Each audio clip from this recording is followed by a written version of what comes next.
Ini bertanyakan tentang, dia kata cabaran sebenarnya adalah sikap, dan ada pihak yang menganggap bahawa kepahaman dan aplikasi sains itu tidak begitu relevan dalam sektor ini, dan termasuk juga kefahaman dan keperluan kepada mereka yang terlibat melaksanakan itu harus ada hands on, pengetahuan hakiki di lapangan. Nak minta YB komen. Saya setuju sangat dengan saudara Syakni itu. Memang soal teknologi, soal research, soal ini cukup penting. Sebab itu kita, kalau bolehlah kita lihat mereka terlibat dalam Kementerian Pertanian, terutama bukan mereka terlibat dalam research ini, terutama di peringkat Mardi ke, di peringkat Jabatan Pertanian dan sebagainya, mereka tidak dipindah-pindah, kalau bolehlah, supaya mereka dapat tumpu. Dan untuk research dan sebagainya perlu masa, wang dan masa. Sebab itu saya minta pihak kerajaan kena ini security makanan, peruntukan mesti disediakan untuk terutama sekali dalam research. Kita lihat di Indonesia, di China sekarang mereka amat tumpu dalam hal soal research ini. Sebab itu di Indonesia sekarang sudah mereka buat sawah 5 kali 2 tahun. Dan telah pun berjalan sekarang ini. Dan para pegawai kita akan pergi ke sana dan akan melihat, dan bukan melihatlah, mengkaji dan juga belajar bagaimana supaya kita dapat implementkan di Malaysia. Saya sebut tadi, soal research ini cukup penting. Sebab itu universiti seperti Universiti Pertanian itu, kalau pandangan peribadi saya, perlu kembalikan kerana peranannya itu amat penting.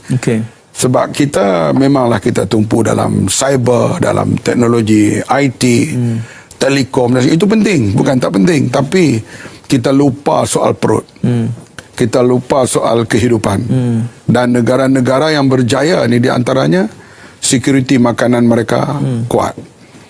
China penduduknya 1.5 bilion. Di antara kekuatan mereka, mereka cukup makan. Mereka membuat tumpuan kajian mereka dalam bidang pertanian ini cukup besar.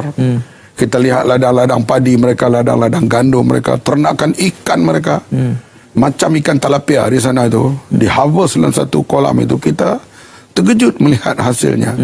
Jadi ini perlu kajian dan research. Jangan kita rasa rugi yang nak bukan buang duit, berbelanja untuk hal research ini. Itu pandangan saudara tadi itu, saya memang bersetuju. Di samping sikap tu paling utamalah, sikap ingin berjaya, sikap ingin bekerja, sikap bahawa kita boleh buat, itu penting. Tetapi teknologi juga kena betul.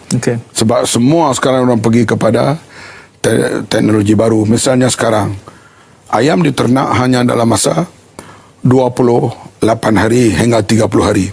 Lebih daripada itu, sampai 40 hari, mereka akan mengalami kerugian. Sebab lagi dia besar, lagi dia lama, dia makan lagi banyak. Tapi dalam ternakan sekarang dengan teknologi baru, makanan yang betul semuanya, dengan suhu dikawal dengan baik, ayam itu membesar dan 28 hingga 30 hari sudah boleh 1.5 kilo hingga 2 kilo. Dan ini kita dengan teknologi moden, tanpa merosakkan, kita kata di sudut kesihatan dan sebagainya.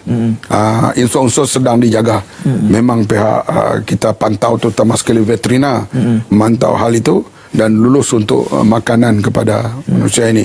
Begitu juga hal ikan, hal padi dan sebagainya, supaya kita kena tumpu juga hal research. Thailand misalnya, Thailand memang hal pegawai-pegawai mereka itu memang kadang-kala mereka pergi tunjuk ajar kepada para petani di ladang-ladang. Dan Farmers Bank mereka tu menjadi satu bank yang besar. Kita juga mau agro bank ini akan berkembang besar di zaman pertanian berkembang ini. Ini yang kita harapkan. Saya sebut selalu, agro bank bukan bank komersial yang lain. Dia tumpu lebih kepada servis, bukan hanya kepada keuntungan. Bagi saya agro bank ni asalkan jangan rugi, tapi tumpu kepada penyediaan bantuan dan sebagainya untuk hal kecukupan makanan ini. Jangan rugi, dan silakan untuk membuat pelaburan-pelaburan yang lebih besar pada masa yang akan datang. Ini untuk kepentingan negara kita.